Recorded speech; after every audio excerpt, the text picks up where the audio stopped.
स्वागत है दोस्तों आप सभी का एक बार फिर से ट्वेल्थ एग्ज़ाम टारगेट में। दोस्तों आज का मेरा जो वीडियो है वह आपके केमिस्ट्री का मॉडल सेट नंबर 1 से लिया गया है। दोस्तों अगर आप इससे पहले फिजिक्स का मॉडल सेट नंबर 1 और 2 नहीं देखे हैं तो डिस्क्रिप्शन में लिंक मिल जाएगा, वहाँ से आप देख सकते हैं, जो आपके बिहार बोर्ड ट्वेल्थ एग्ज़ाम 2022 के लिए काफ़ी महत्वपूर्ण होगा। तो आइए देखते हैं आज का फर्स्ट नंबर सवाल। ये रहा आज का पहला सवाल, जो कि काफ़ी ज़्यादा महत्वपूर्ण सवाल दिया गया है। यह दोस्तों सवाल जो है, प्रथम कोटि अभिक्रिया के जो लिए वेग स्थिरांक की इकाई मात्रक क्या होगा। दोस्तों प्रथम कोटि अभिक्रिया या सेकेंड कोटि अभिक्रिया या शून्य कोटि अभिक्रिया आपके एग्जाम में अवश्य पूछे जाते हैं। तो इस बार हम देख रहे हैं प्रथम कोटि अभिक्रिया का जो वेग स्थिरांक का इकाई मात्रक होता है वह सेकेंड इन्वर्स होता है। क्या? तो सेकेंड इन्वर्स होता है। आगे देखते हैं अगला सवाल, सेकेंड नंबर। ये रहा, जलीय विलयन में किसी क्षारीय धातु का सबसे अधिक अवकारक शक्ति होता है। दोस्तों जलीय विलयन में जो सबसे अधिक क्षारीय धातु का अवकारक होता है, ऑप्शंस देख लेते हैं। ए में लिथियम, बी में पोटासियम, सी में सीजियम और डी में सोडियम। जलीय विलयन में जो सबसे अधिक अवकारक पैदा करता है वह आपका क्या है, तो वह लिथियम है। अगर लिथियम का परमाणु संख्या की अगर बात करें तो लिथियम के परमाणु संख्या कितना होता है, तो लिथियम के परमाणु संख्या 3 होता है, जो आप लोग को अच्छे से पता होगा। और इसकी अगर इलेक्ट्रो कॉन्फ़िगरेशन निकाला जाए तो ये क्या हो जाएगा, तो 2s1 हो जाएगा। चलिए देखते हैं, अंतिम का ये लिया गया है। चलिए देखते हैं अगला सवाल, 3 नंबर। ये रहा, अगर n घोल पदार्थ में जो मोलों की संख्या n घोलक में मोलों की संख्या है, तब घोलों की मोल प्रवाह क्या होगा। दोस्तों मोलालिटी यानी मोलारिटी निकाला जा रहा है। दोस्तों काफ़ी इजी सवाल है, अगर आप लोग इसका आंसर पता है तो कमेंट बॉक्स में बता सकते हैं कि मोलारिटी बराबर क्या होता है, यानी मोल प्रभाज। जो आपका आंसर हो जाएगा n बटा capital N plus small n, बिल्कुल करेक्ट हो जाएगा। चलिए देखते हैं अगला सवाल, 4 नंबर। इससे पहले दोस्तों अगर आप लोग इस चैनल में पहली बार आए तो चैनल को सब्सक्राइब कर लें, और विशेष जानकारी के लिए हमारी वेबसाइट techkiशोर.com पर जाकर आप इसका PDF भी डाउनलोड कर सकते हैं। कि निम्नलिखित में से कौन अनुसंख्यक गुणधर्म नहीं है। दोस्तों निम्नलिखित में कौन अनुसंख्यक गुणधर्म नहीं है, तो वह आपका प्रकाशीय सक्रियता जो है वो अनुसंख्यक गुणधर्म नहीं होता है। आगे बढ़ते हैं अगला सवाल, 5 नंबर। अपने विद्युत रासायनिक समतुल्यांक के बराबर मात्रा जमा करने के लिए कौन सी विद्युत धारा 0.25 सेकेंड तक प्रभावित करनी होगी। कितनी धारा को 0.25 तक बराबर करेंगे तब वह रासायनिक समतुल्य के इक्विवेलेंट यानी बराबर हो जाएगा। तो कितनी धारा करेंगे, तो 4 एम्पियर की धारा हम लोग करेंगे तब 0.25 सेकेंड में बराबर हो जाएगा। चलिए बढ़ते हैं अगला सवाल को देखते हैं, 6 नंबर। काफ़ी ज़्यादा मोस्ट इम्पोर्टेंट दोस्तों यह सवाल, कि विशिष्ट चालकता की इकाई मात्रक होता है। दोस्तों विशिष्ट चालकता की इकाई मात्रक ओम इनवर्स सेंटीमीटर इनवर्स होता है, यानी सी ऑप्शन बिल्कुल करेक्ट हो जाएगा, ओम इनवर्स सेंटीमीटर इनवर्स। आगे बढ़ते हैं नेक्स्ट सवाल की ओर, 7 नंबर। कार्य कि निम्नलिखित में कौन सर्वाधिक ऑक्सीकरण अवस्था प्रदर्शित करता है। दोस्तों निम्नलिखित में कौन सा ऐसा तत्व है जो सबसे अधिक ऑक्सीकरण अवस्था को प्रदर्शित करता है। आइए देखते हैं ऑप्शन सी। ए में सीजियम, बी में लोहा, सी में जिंक और डी में मैग्नीज। तो दोस्तों सर्वाधिक जो ऑक्सीकरण अवस्था पैदा करता है वह आपका क्या है, तो मैग्नीज। चलिए आगे देखते हैं अगला सवाल, 8 नंबर।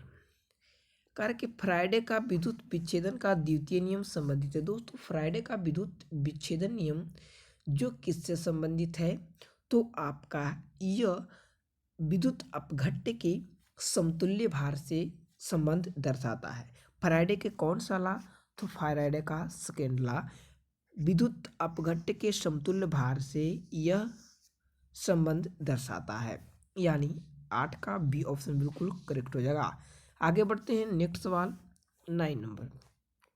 कार्य कि निम्नलिखित में कौन सा सेल हाइड्रोजन एवं ऑक्सीजन के रासायनिक ऊर्जा को विद्युत ऊर्जा में बदलता है। दोस्तों रासायनिक ऊर्जा को विद्युत ऊर्जा में कौन बदलने का कार्य करता है, तो आपका डायरेक्ट ऑप्शन बता देते हैं कि ईंधन जो है, ईंधन सेल वह रासायनिक ऊर्जा को विद्युत ऊर्जा में बदलने का कार्य करता है। आगे बढ़ते हैं अगला सवाल 10 नंबर। और 10 नंबर सवाल भी काफ़ी बेहद इंपॉर्टेंट है कि निम्न आयनों में सबसे प्रबल ऑक्सीकारक कौन है। दोस्तों निम्नलिखित आयनों में जो सबसे प्रबल ऑक्सीकारक है वह कौन सा तत्व है। ए में फ्लोरीन, बी में क्लोरीन, सी में ब्रोमीन और डी में आयोडीन। ये सब कौन से तत्व है, तो ये हैलोजन ग्रुप के तत्व हैं। और सबसे प्रबल आपका अपचायक बताया जा रहा है, तो इसमें सबसे प्रबल अपचायक जो है आयोडीन है। यानी 10 का डी ऑप्शन बिल्कुल सही होगा। आगे देखते हैं अगला सवाल 11 नंबर। करें कि एक कूलाम बराबर होता है। दोस्तों एक कूलाम बराबर कितना इलेक्ट्रॉन आवेश होता है, या फ्राइडे होता है, या इलेक्ट्रॉनों को आवेश के बराबर होता है। अब देखते हैं ऑप्शन से। एक कूलाम आवेश बराबर जो होता है वह 6.24 गुना 10 के पावर 18, सॉरी यहाँ पे 10 के पावर 18 इलेक्ट्रॉन आवेश के बराबर होता है। एक कूलाम बराबर कितना, तो 6.24 गुना 10 के पावर 18 इलेक्ट्रॉन आवेश। आगे बढ़ते हैं अगला सवाल 12 नंबर।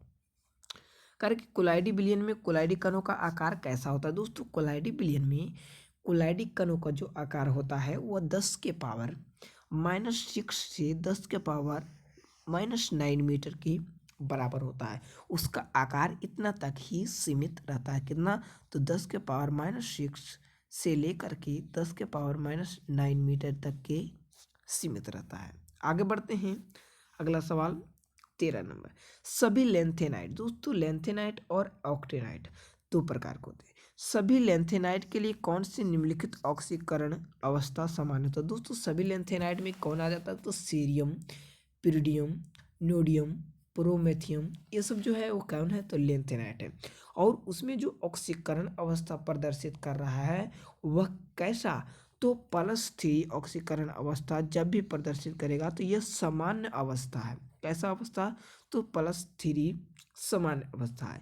यानी बी ऑप्शन बिल्कुल सही हो जाएगा +3। आगे बढ़ते हैं नेक्स्ट सवाल 14 नंबर। ठोस पदार्थ पर किसी द्रव का जो परिक्षेपण कहलाता है वह क्या कहलाता है। दोस्तों ठोस पदार्थ पर जब भी किसी द्रव का परिक्षेपण कहलाता है वह जेल कहलाता है। जेल आप लोग देखे होंगे, कई प्रकार के जेल आते हैं मार्केट में, कि ठोस पदार्थ के अगर द्रव में परिक्षेपित कर दिया जाए तो उसे जेल के नाम से जाना जाता है। ठीक है, आगे बढ़ते हैं नेक्स्ट सवाल 15 नंबर। किसी अभिक्रिया में उत्प्रेरक क्या करता है। दोस्तों किसी भी अभिक्रिया में आप लोग को बता देता हूँ कि किसी भी अभिक्रिया में जो उत्प्रेरक है वह अभिक्रिया को वेग को यदि घटाने का कार्य करता है या उसको बढ़ाने का कार्य करता है। मगर इसमें कोई भी ऑप्शन आप लोग को दिखा नहीं दे रहा है कि बढ़ाने का कार्य करता है और घटाने का कार्य करता है, परंतु अभिक्रिया के वेग को परिवर्तित करता है। ये बात बिल्कुल सही है।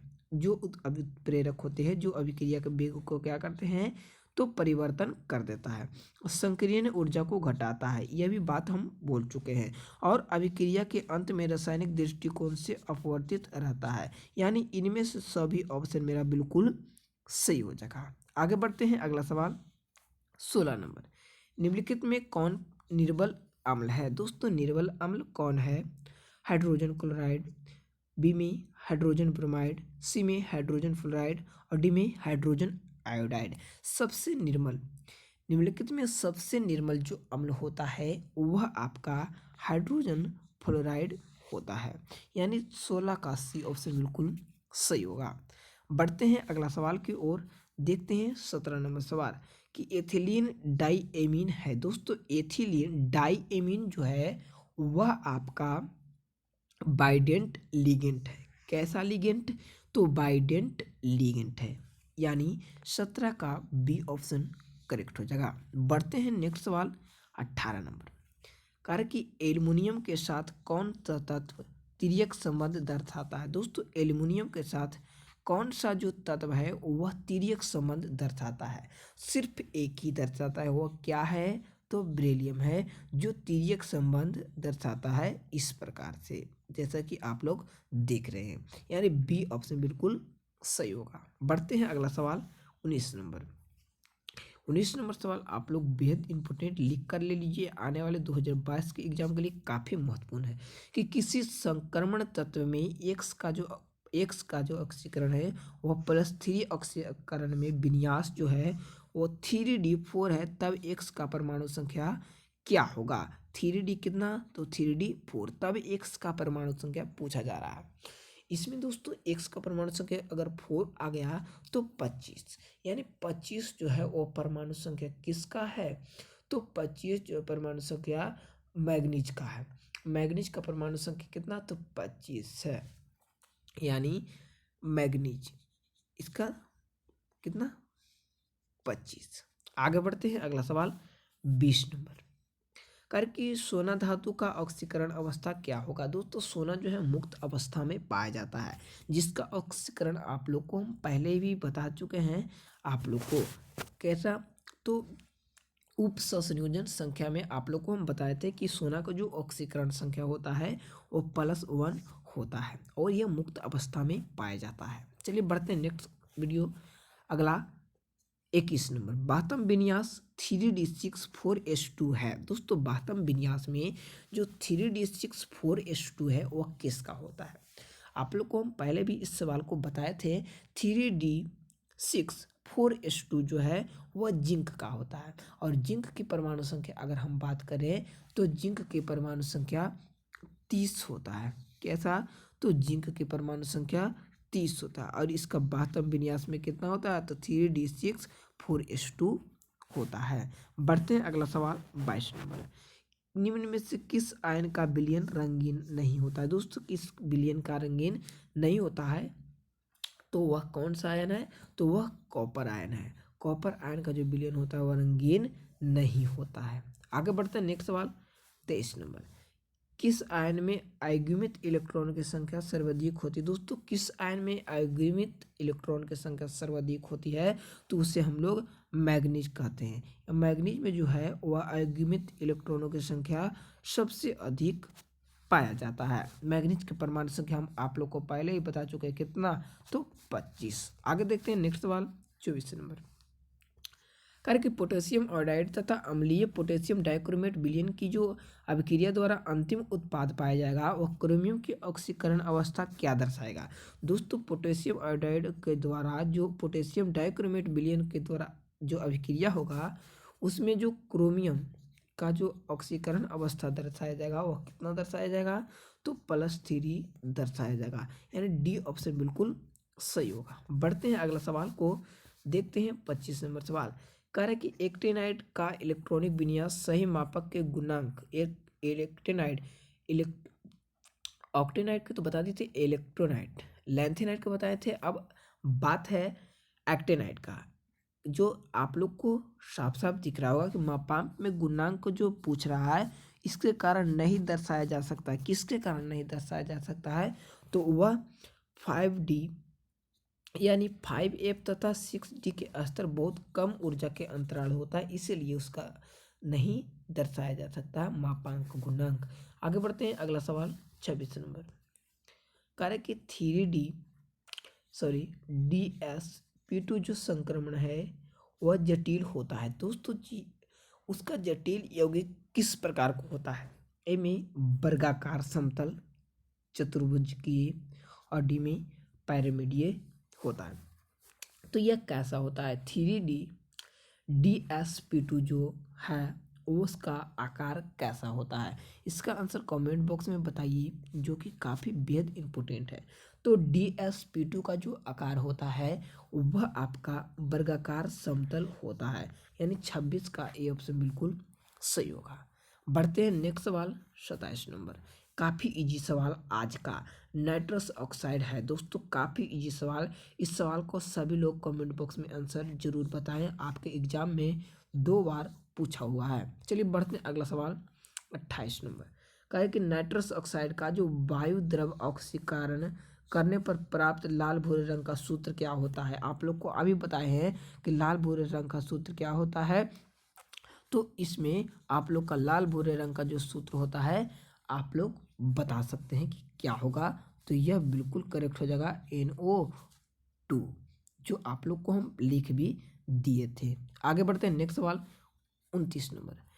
हाइड्रोजन अणुओं में X2 के वियोजन ऊर्जा घटते क्रम में। दोस्तों हाइड्रोजन अणुओं के घटते क्रम में अगर लिखा जाएगा तो कैसे लिखेंगे।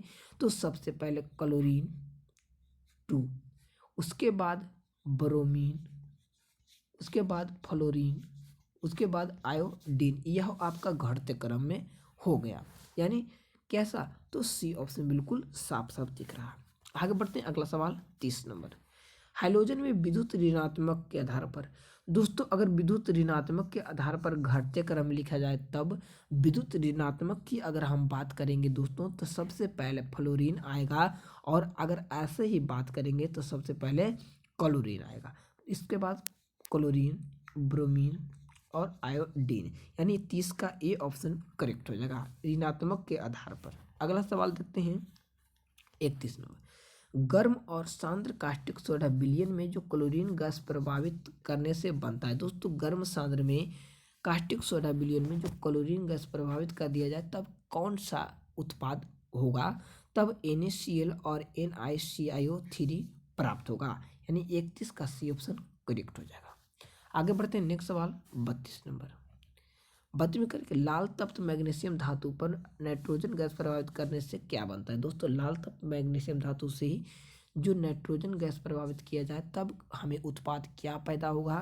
तो Mg3N2 होगा, यानी 32 का डी ऑप्शन बिल्कुल सही होगा। पढ़ते हैं अगला सवाल 33 नंबर। अधिकांश प्रतिक्रियाओं के लिए ताप गुणांक निम्नलिखित में किनके बीच होता है। दोस्तों अधिकांश तो प्रतिक्रिया होता है उसमें ताप गुणांक जो होता है वो किनके किनके बीच होता है। तो 2 से लेकर 3 के बीच होता है, यानी बी ऑप्शन करेक्ट हो जाएगा। बढ़ते हैं अगला सवाल देखते हैं 34 नंबर। निम्नलिखित में कौन फेरिक हाइड्रोक्साइड को कोलाइडी विलयन से स्कंदन सबसे अधिक प्रभावित करता है। दोस्तों कौन से जो कोलाइडी विलयन होता है वो स्कंदन करने के बाद सबसे अधिक प्रभावित करता है। तो इसका आंसर कमेंट बॉक्स में खुद से ज़रूर बताइए, और यह आज का बेहद वेरी वेरी इंपॉर्टेंट सवाल है। और देखते हैं आज का यह लास्ट सवाल, जो कि हम पहले ही बता चुके हैं कि प्रथम कोटि अभिक्रिया, शून्य कोटि अभिक्रिया और सेकेंड कोटि अभिक्रिया आपके एग्जाम में अवश्य पूछा जाता है। जल में इतना से अगर रिएक्शन करवाया जाए सूर्य की अभिक्रिया की तब कोटि क्या होगा। इसका आंसर आप लोग कमेंट बॉक्स में खुद से बताइए, और आप लोग यह कौन सा ऑर्डर है यह भी आप बता सकते हैं। तो दोस्तों आज बस इतना ही, और मिलते हैं नेक्स्ट क्लास में आप लोग को फिर इस प्रकार से मॉडल सेट को लेकर के, जो काफ़ी ज़्यादा बिहार बोर्ड के लिए महत्वपूर्ण होगा।